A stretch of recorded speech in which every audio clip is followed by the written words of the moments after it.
Hello everyone, आप सभी का स्वागत है हमारे YouTube channel class 12th math with प्रिया।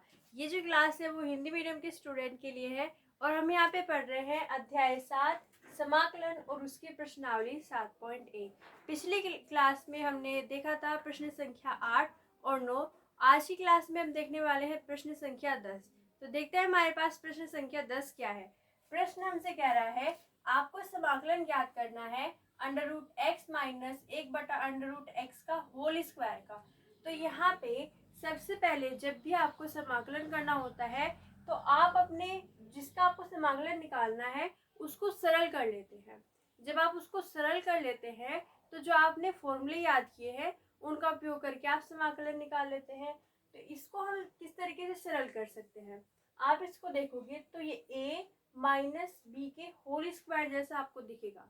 तो a माइनस बी का होल स्क्वायर क्या होता है, a माइनस बी का जो होल स्क्वायर होता है वो होता है हमारे पास a माइनस बी का होल स्क्वायर का formula a square plus B square और माइनस में आ जाता है 2ab। तो इस फॉर्मूले का उपयोग करके हम पहले इसको ओपन कर लेंगे, इसको खोल लेंगे और उसके बाद में इसको और ज़्यादा सिंप्लीफाई करेंगे। तो हम यहाँ पे क्या करते हैं, इसका होल स्क्वायर खोल लेते हैं। तो ये हो जाएगा हमारे पास समाकलन। यहाँ पे a की जो वैल्यू है वो है √x। तो पहले क्या आता है a का स्क्वायर यानी कि √x का स्क्वायर। तो ये हो जाएगा हमारे पास √x का होल स्क्वायर। फिर क्या आता है हमारे पास b का स्क्वायर। तो b क्या है हमारे पास 1/√x है, तो उसका भी क्या आ जाएगा, स्क्वायर आ जाएगा। तो हम यहाँ पे लिख देंगे प्लस 1/√x का स्क्वायर और माइनस में आता है हमारे पास 2ab। तो माइनस 2ab में a की जगह पे क्या है √x है, b की जगह पे क्या है 1/√x है, तो उसका मान यहाँ पे रख देंगे। तो ये हो जाएगा -2√x और साथ में हो जाएगा हमारे पास 1/√x। तो हमने क्या किया, हमने केवल यहाँ पे a माइनस बी का होल स्क्वायर लगाया। तो यहाँ पे a की जो वैल्यू है वो है √x, तो ये हो गया √x का स्क्वायर प्लस 1/√x का स्क्वायर माइनस 2√x और यहाँ पे आ गया हमारे पास 1/√x। तो इस तरीके से हमने ये जो फॉर्मूला है वो लगाया और ये थोड़ा सा सरल हुआ। अब हम क्या करते हैं, आपको पता है कि अगर हम √x को स्क्वायर करेंगे तो √ से स्क्वायर क्या हो जाता है, कट जाता है। तो हम यहाँ पे क्या लिखेंगे, एक प्रॉपर्टी होती है आपके पास कि अगर आपके पास a का √ लिखा हुआ है और फिर उसका स्क्वायर किया हुआ है तो हमारे पास केवल a होता है। इसका उपयोग करके हम यहाँ पे खोल लेंगे तो ये हो जाएगा हमारे पास समाकलन। ये हो जाएगा √x से जो √ है वो स्क्वायर कैंसिल हो जाएगा तो हमारे पास मिलेगा केवल x और प्लस में हमारे पास है 1/√x।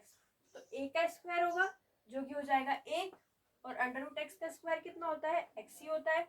तो ये आ गया हमारे पास 1/x माइनस और यहाँ पे क्या लिखा हुआ है, 2 लिखा हुआ है। अब यहाँ पे देखिए, यहाँ पे लिखा हुआ है √x, साथ में लिखा हुआ है 1/√x।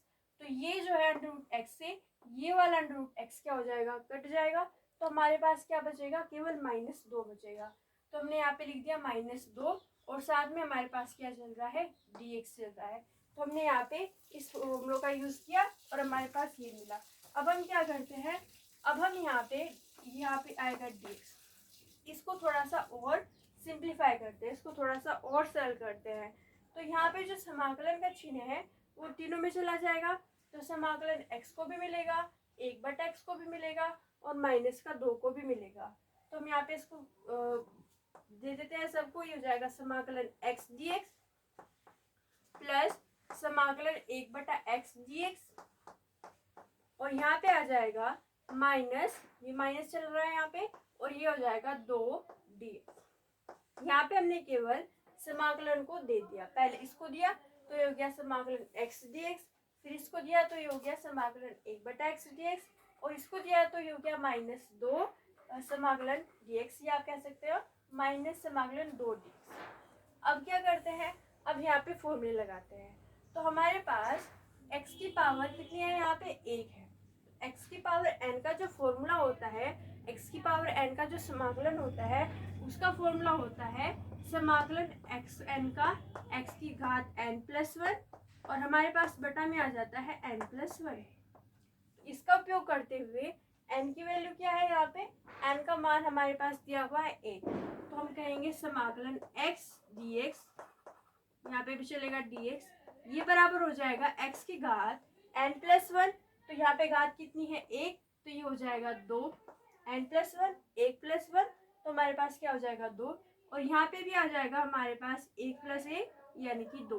तो हमारे पास x का जो समाकलन आया वो आया x की घात दो बटा में आया दो, तो इसका मान हम यहाँ पे रख लेते हैं, तो ये हो जाएगा हमारे पास x की घात दो बटा दो प्लस में हमारे पास चल रहा है समाकलन एक बटा एक्स डी, तो एक बटा एक्स का क्या होता है समाकलन log x होता है, तो ये हमारे पास फॉर्मूला है कि एक बटा एक्स का समाकलन log x होता है, तो उसका उपयोग हम यहाँ पे करेंगे, तो ये जाएगा log और आ जाएगा आपके पास x। मोड यहाँ पे दिखाता है कि यहाँ पे जो नकारात्मक नंबर होते हैं, जो ऋणात्मक नंबर होते हैं वो नहीं आएंगे, तो आप कह सकते हैं कि एक बटा एक्स का जो समाकलन होता है वो होता है हमारे पास log mod x, ठीक है, माइनस।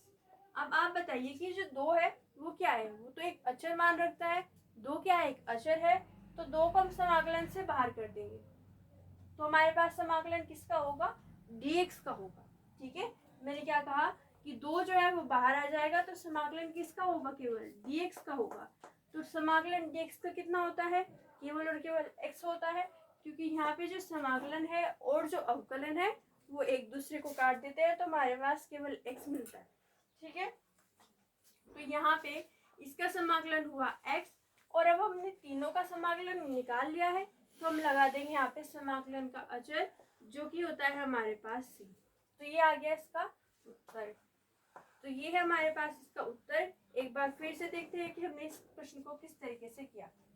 सबसे पहले हमने क्या किया, सबसे पहले हमने यहाँ पे फॉर्मूला लगा के इसका जो स्क्वायर है उसको ओपन किया, तो ये हो गया a का स्क्वायर प्लस b का स्क्वायर माइनस 2a और यहाँ पे आ गया b। फिर हमने अंडर रूट से स्क्वायर को हटा दिया, तो हमारे पास केवल x मिला। यहाँ पे भी हो गया हमारे पास एक बटा x, और अंडर रूट एक्स से अंडर रूट एक्स कट गया, तो हमारे पास बचा माइनस का दो और साथ में चल रहा था dx।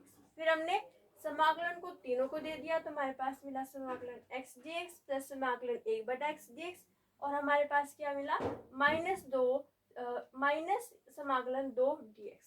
फिर हमने यहाँ पे फॉर्मूला लगाया कि समाकलन x की घात n का होता है x की घात n प्लस वन और बटा में आ जाता है n प्लस वन, तो उस फॉर्मूले का उपयोग करते हुए हमारे पास मिला x की घात दो बटा दो, तो ये मिला x की घात दो बटा दो। समाकलन एक बटा x का होता है, समाकलन एक बटा x होता है log x, तो हमने यहाँ पे log x लिख दिया, माइनस दो एक अचर है तो वो समाकलन से बाहर आ गया, और जो हमारे पास समाकलन और अवकलन होते हैं वो एक दूसरे को काट देते हैं, तो हमारे पास मिला x, और अब हमने लगा दिया समाकलन का अचर c। तो ये है हमारे पास प्रश्न संख्या 10। अगली क्लास में हम देखेंगे प्रश्न संख्या 11। अगर आपको ये वीडियो अच्छी लगी